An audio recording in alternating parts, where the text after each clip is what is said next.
Today on Clear Your Clutter Inside and Out, we're talking about self-care and dying.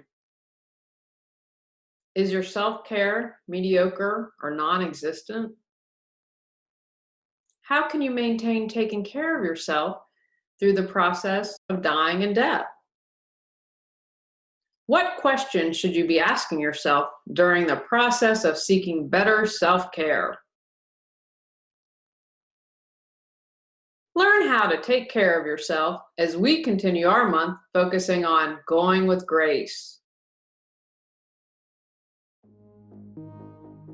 Do you control your clutter, or does your clutter control you? On Clear Your Clutter Inside and Out, we'll teach you awareness as well as action steps to create change in your life. Come on, let's get started. Today's episode was inspired because I've seen many caregivers. I know a few people who have lost someone suddenly. And during these times, self-care can be extremely challenging. Many of us don't know how because we weren't taught, or we don't think we have time, or we don't make ourselves a priority to have self-care when life's pretty good. But if you're caregiving for someone, if you are maybe have a loved one that's dying, self-care might slip and be non-existent. So I thought it would be a good thing to include this month as we're talking about death and dying and the process of that. Today's guest is a lot of fun. I did her podcast and did a couple episodes on, of course, Clutter. I wanted to have her on because she lost her daughter, and you'll hear about her story and how it's inspiring the work that she's doing today. I believe in general, all of us can use more self-care. I've done an episode myself on this. I think I might have even done 2 episodes, which shows that it's important, it's a priority, but especially for grieving.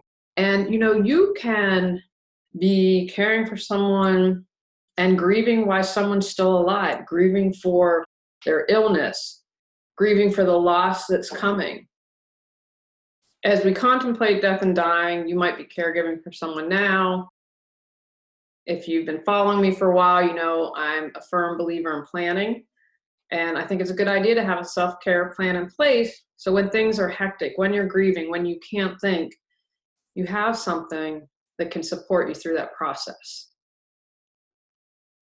Let me tell you about today's guest. Suzanne Falter helps those who are suffering from trauma, grief, and burnout to find wholeness and fulfillment again. Over the last 15 years, her work has been featured in More, Fitness, the New York Times, Women's Day, New Woman, the Wall Street Journal, Self, the Christian Science Monitor, as well as more than 100 TV and radio programs. She's the author of How Much Joy Can You Stand?, Living Your Joy, and Surrendering to Joy, as well as a novel, Doing the Box Step. Suzanne has spoken and performed across the US and in Canada and Europe. Welcome, Suzanne. Hey, hi, Julie. Thanks for having me. I really wanted to have you on the podcast this month because as my business has grown and changed, I'm focusing more on end-of-life planning and organization, but because we've had a conversation before, you kind of have a sense of who I am. Right. And it goes beyond organizing the paperwork. It goes beyond figuring out what you're going to do with your Facebook page afterwards. It's about what legacy do you want to leave and what is important to you and what you do as a part of that. And the self-care, and I would like to talk about that. I'd like for you to share your story about your daughter. Mm-hmm. Sure. Well, okay. So I have not always been a person who was very attuned to self-care, my own self-care. For many, many years, I was a successful internet marketing expert and really, really overworked. And I was pulling 12 to 14-hour days a lot. And this is while raising children. I really was getting up at 5. I was working after they went to sleep. I was just working. Okay, radical life change in 2010 took me out of my marriage. My kids had kind of grown up. I moved across the country, came out as a lesbian, started a different business. And then that too became very successful. And within 2 years, I was really burned out on that business. And by then, I was kind of wandering around. The apartment I'd let go of, and the relationship I was in ended, and everything was in upheaval. And then all of a sudden, my 22-year-old daughter, who had followed me out to San Francisco, dropped dead from a medically unexplainable cardiac arrest. Needless to say, I was completely devastated. And for 2 years, I didn't work. I was just in shock, really, pretty much the entire first year. And the second year, as I was grieving, I was unable to work, and I was trying to figure out what to really do for myself. Because while she was in the hospital, she was revived. She was found face down without a heartbeat in a locked bathroom in her apartment. And she had epilepsy, and very, very rarely epileptics will just suddenly collapse and drop dead like this. So she was found and revived, but only to the point of being in a coma. And for 6 days, she kind of hung out in this coma before we took her off life support and donated her organs. And during that time, I walked into her hospital room that very first night, and I saw her all stretched out with all these tubes and totally unresponsive. And I just knew I had this deep kind of all full body knowing that I was never going to be the same again, that I was being called forth to become a better person and to fulfill her legacy. Now, this is the interesting thing, you know, I mean, I was naturally sort of blown away and shocked, and what can I do? And I felt powerless and I felt confused. But at the same time, it all seemed to be part of some weird plan that I was just learning about. It was incredible, but ordinarily normal at the same time, if you can wrap your head around that. So I proceeded by going, you know, following each step in one foot in front of the other. And after her death, she had kept a journal of little phrases that were all about self-care and being a better person and living a healthier, stronger life and fulfilling your purpose. And she had mentioned to me that every time she meditated, she would hear these little phrases. So I told her to write them down, you know, like any mother would, I guess. And she wrote them down, and I found that notebook, and I set out to fulfill my need to take better care of myself and change my life and become a better person, in part by using the prompts in this book that she left behind. So I focused entirely on self-care for the next year or two, and very gradually got back to work. I lived for free in a friend's house. I had very minimal expenses. I lived very simply. And during that time, I learned so much about where I had gone off track. And I realized that my values had become completely askew. In fact, it was like a neon light saying values, values, values in front of my face as I made this transition. And eventually I became quiet enough and listened within enough to realize that I had never really known what my needs were, that I had lived my life by jumping through everybody else's hoops, that I had set myself kind of astray by needing to please people or needing to be a perfectionist or needing to get everything right. I put huge amounts of pressure on myself, and I was doing something I later learned to call overproduction. Like I had to do something 10 times bigger than most people, and I had to do it perfectly. And the amount of pressure this created on me took me away from the people I love. It took me away from my work in a weird way, because everything had to be so perfect that I couldn't really produce a lot. Although you would look at my career and say, oh, she produced a lot. That was the other thing, because it never felt like enough. And it never felt satisfying, and it never felt rich. I was making a lot of money, but I was not feeling wealthy or abundant. I was feeling like something was always wrong. And, you know, she used to call me on this. I remember one of the last meals I had with her, I did have dinner with her that very last night, but she was not all present because her brain was beginning to go through this transition. But prior to that, I had a meal with her where she said, Mom, you just don't listen to me. You really don't listen. And of course, I cut her off and I was like, well, Taylor. And she's like, wait, that's what I'm talking about right there. And I have found myself to be a big interrupter. And if you ask my wife, she would tell you, yep, you're still interrupt me. But now at least I understand I'm interrupting people and I need to slow down and listen again, which never was possible before. I was hard at it all the time. Are you at a point, there's a lot to unpack here for me. Are you Yes. at a point where you can see her death in some regards for you as a gift? I mean, I can't imagine. Oh, yeah. 100%. See, that's the thing. That's the crazy, crazy, crazy thing. And I won't get into this too much here, but her death also prompted a series of organ donations to people whose lives were saved, including the young woman who got her heart and her kidney. Her mom and I speak together on the stage about how we were changed by this organ donation, and how we both learned to go within and improve our lives. But the reason I got into self-care was because I realized not only did I have mediocre self-care, but a whole lot of people around me had mediocre or non-existent self-care. And we are wonderfully living in an age where people are being forced to address the heavy-duty stress they're in so they can begin to make changes and set limits. A great deal of great self-care is actually in setting boundaries and saying no. Absolutely.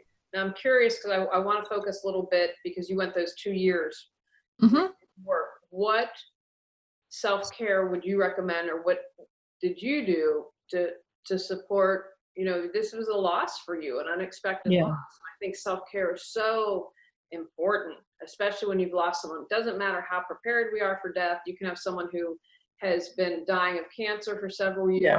On one hand, it's a relief, but self-care, especially after something like that, is huge. What are your thoughts? Yeah. Oh my God.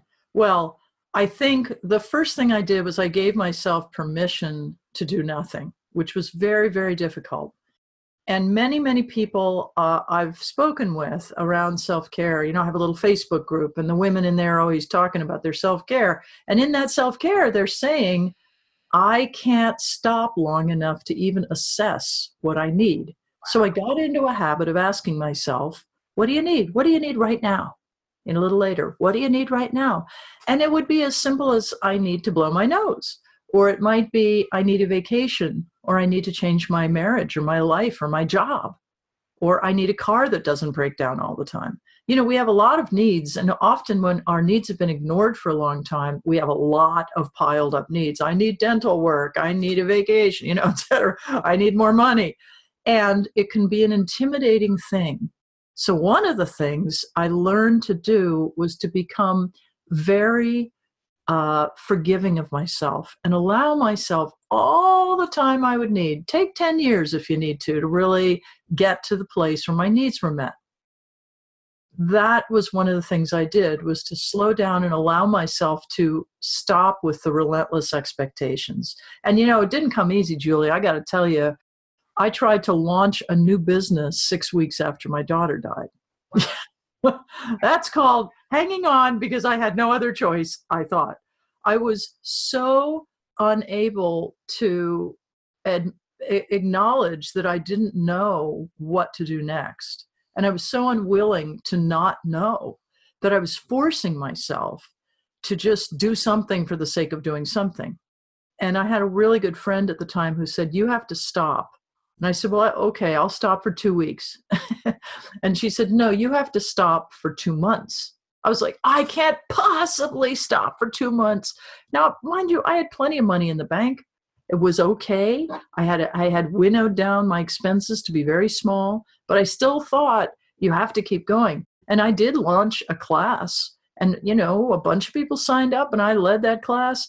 And it was one of the worst things I've ever been through because I was so unable to deliver. And by the end, all these poor people were just like, it's okay. You don't have to show up for class. I mean, they were so forgiving of me because they were people who'd done my work, but that is not how you want to be out in the world. And sometimes you have to keep working. Right. And then you're going to have to compartmentalize.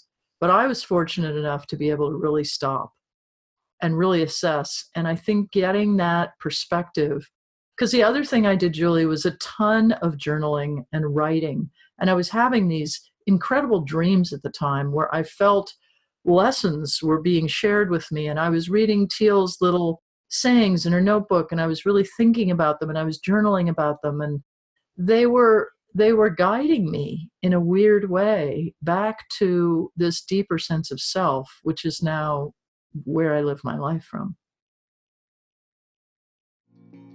When you prepare for death, you can live your life fully. Where is all that information to your online assets, and would people know how to find it? What do you want people to remember about you? If you were to die suddenly, who would take care of your pets? Julie Coraccio can support you in end-of-life planning and organization. Visit reawakenyourbrilliance.com to learn more. That's amazing. Now I'm going to ask you a question that might sound contradictory, so hopefully it'll make sense. I love how you talk, because I think it's a great way to, what do I need right now? Yeah. Off that, because I think that's very important. And I like to come from more often the and as opposed to the either or. Yeah. Good. And how would you say to people, always one of my suggestions I say is, when you are in a good place, create a plan. It does, whether it's for decluttering, whether it's for organizing, whatever it's for. And so if you're in a time of crisis, then you have something that you can refer to. Mm-hmm. There. So if you're like, I can't think, you know yourself well enough. So what advice would you have for self-care if someone could, as they're, doing all these different aspects of preparing for death, or they have a loved one that's sick? What are your thoughts around creating a self-care plan? Or you might say, no. Well, look, being a caregiver is an exercise in self-care. And one of the things I always say, sometimes you have to be very patient when you're a caregiver. You've got to be sitting by someone's bedside and they're really zoned out, but you need to be there. That's a good time for self-care. That's when you could be journaling. That's when you could be reading a helpful book. That's when you could be listening to a podcast. That's when you could be perhaps resting yourself in a chair, whatever. It's like whenever you have to be patient is a moment to practice self-care. Sometimes people are caregivers to those who have ambulatory problems, or they're just, taking care of their parents and they're really, really slow, and it'll take them half an hour to get out the door. That's a good time to sit down for a moment and relax. Maybe you're going to count backwards from 20 and just breathe. Maybe you're going to make a list of all the things that would be fun to do in your life. Maybe you're going to, listen to a podcast, pull out a book. Whatever it is, that's a moment for you. And P.S., caregiving requires self-care, not just before the person's death, but all the way through it. And you really, really need to allow yourself to grieve.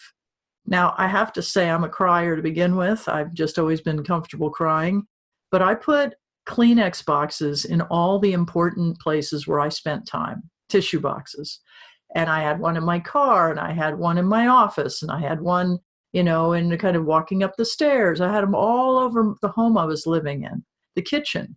And I would cry. You find yourself in your grieving just crying at random times where, you're crying and you can't even remember what prompted it.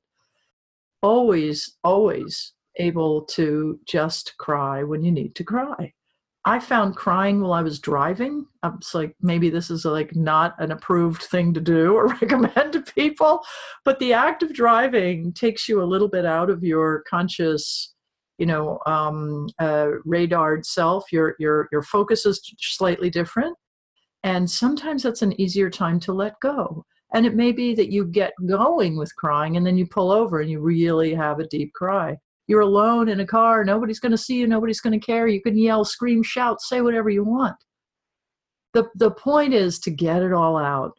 And when you have reached a truly empty point, it's taken me 7 years since her death to come to the point where I'm really, really comfortable discussing this. I don't cry anymore. The first, I started speaking about her death about 2.5 years after she passed away, because I'm also a speaker, and I was on stage, and I would cry every single time. I'd be like, it's not okay to cry. And the people giving the talks were always very supportive, and they would always say, oh, it's better that way or whatever.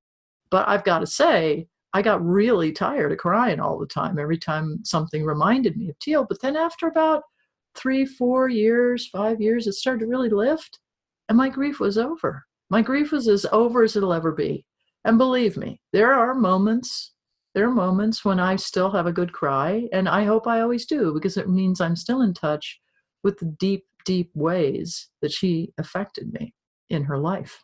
I think that's really important. Just, my personal belief system, they've just transitioned. They are in a form, they're in a spiritual form. And, I know that I had my uncle and his partner stop by unexpectedly last night. I'm like, I wish we had more time to talk, because we ended up telling him about the direction of my business. And he said, I'm taking this Buddhist course and I'm on the Bardo. Yeah. So the afterlife, right.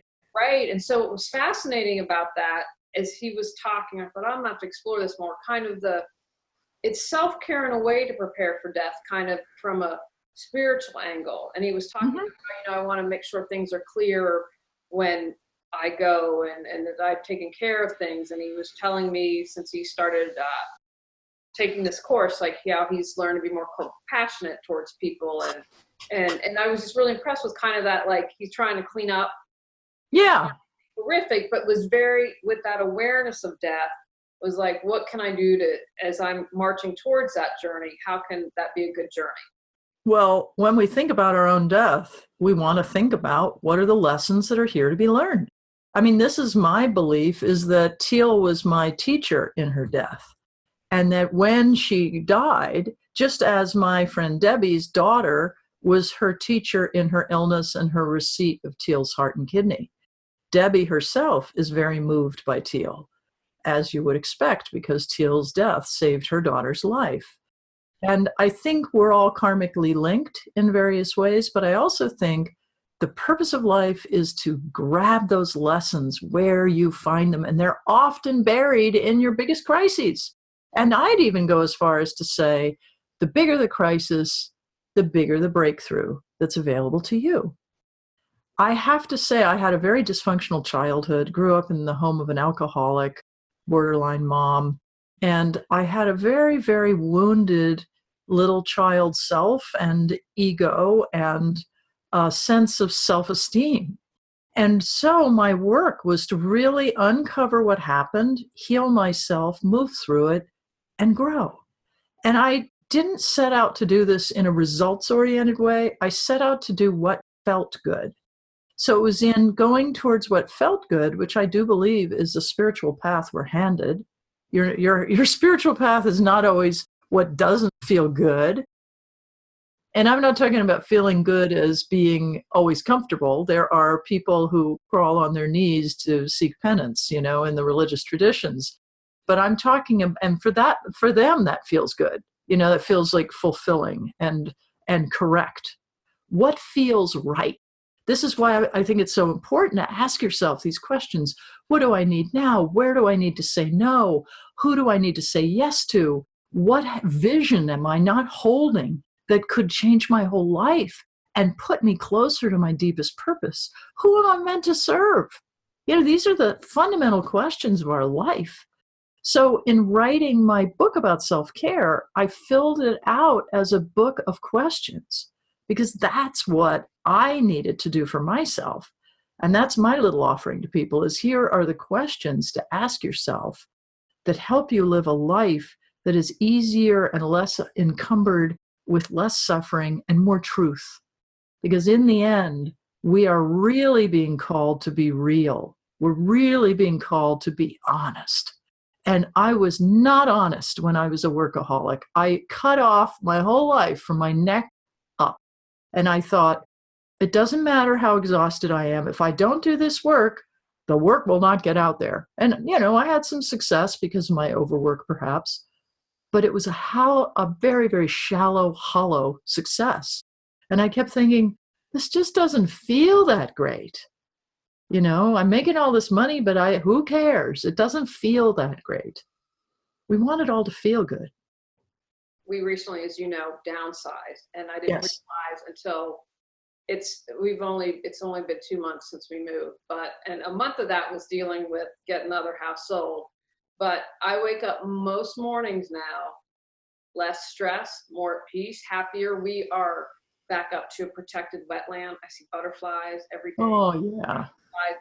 And I realized pretty quickly you were just connected. We had trees in the backyard, but we backed up to a busy street, and I wasn't connected to nature as deeply as I needed to be. And and letting go of stuff. I'm about to let go of more stuff, and so for some people, they'd see that as not losing, but as unsuccessful. Like, why would you want to give away more stuff or release it or whatever? And it's about, you're right, being authentic and walking that path and being like, I don't expect anyone else to understand it, but it's working for me. I'll tell you, you're bringing up a great thing, because the connecting to nature is a critical, critical piece of this. And it is in nature that we can really hear ourselves and our needs more clearly. I lived in nature down a dirt road in a really remote place for about 12 years. And my ability to kind of connect with what was next for me was impacted. There have been studies about, the healing benefit of just 30 minutes of walking in the woods. The Japanese have developed something they call tree showers, which are forest bathing, which is the idea that when you're with trees in a wild setting, that the trees are releasing pheromones that you are absorbing that are changing your brain chemistry. There's a certain reality, like I mentioned earlier, we want to be telling the truth, and often we suppress the truth and we hide from it. But when you're out in the woods, you are often in a place where everything is taken away from you. There are no distractions. If you're smart, you'll leave your phone somewhere else, and you will come on out into nature and listen to yourself for a change. That certainly is something, because I have tailored my work now to people who were like me, who believed they were so busy holding up the world they couldn't possibly take care of themselves. And simple things like a 20-minute walk in nature, a half hour in nature, even if it's just to sit in a park and eat your lunch when you run out the door for lunch instead of sitting in a noisy deli, could make a difference in how your nervous system feels. When I was listening to you, I really had the thought that everything is vibration. So we're slowing down to a place where we get with a vibration that's really resonant with us, instead of overly intense. And we live in a super saturated, super overstimulated world. So that's another reason that being in a quiet space, whether it's our bedroom and it's meditation or it's walking in the woods, is so important. Yeah, I was just going to bring up that point about, everything. Oh. We're on the same page for that, and just how it's changed since being here, because I'm resonating, good word to use, with this is where I need to be. I was out of resonance, other thing, and I didn't realize that how much I was until I moved and got into this different space. Yeah, exactly. One of the things I'd like to do, and it is, again, might sound a little contradictory, but I like to have take at the end of the podcast. So what take actions do you have? And if it's one, none, it's free flow here for you, would you suggest to the listeners and viewers? Well, what I really know to be true is that people need places to go, they need things to do, they need activities. So my job is to provide those activities. I really like to talk about self-care in a way that people can hear it. So I have a podcast, Self-Care for Extremely Busy Women. And that podcast asks people to stop and put aside half an hour. I coach people who really need better self-care. Sometimes I ask questions. I really like to get out there and ask questions. I do that a lot on a Facebook group I have, the Self-Care Group for Extremely Busy Women, and people just drop me a little request on Facebook and I pop you in there. And I'm asking questions all the time on there. Why am I asking questions? Because the thing I really want people to do is go within and get in touch with their own values, their own beliefs. And heck, you could pick up a journal as soon as this recording is over for you and ask yourself, what do I need right now? It's that simple. Perfect, perfect. So let people know your website and where they can find out more information. Best way I can share my work is with a book I have coming out December 3rd, Self-Care for Extremely Busy Women on Amazon. My work can be found at Suzanne Falter, SUZANNEF, like Frank, ALTER.com. That's fantastic. Anything else that you'd like to share before we wrap up?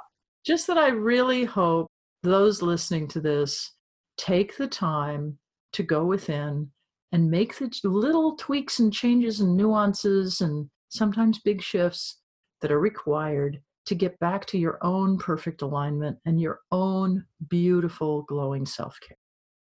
Thanks so much for coming on. Thank you, Julie, for having me. On our next episode, we're talking about living life fully. Go out, clear your clutter to create the life you choose, deserve, and desire. When you clear your clutter, you can share your gifts with the world. Sign up for our free newsletter at reawakenyourbrilliance.com. If you've enjoyed Clear Your Clutter Inside and Out, please rate, review, and share us.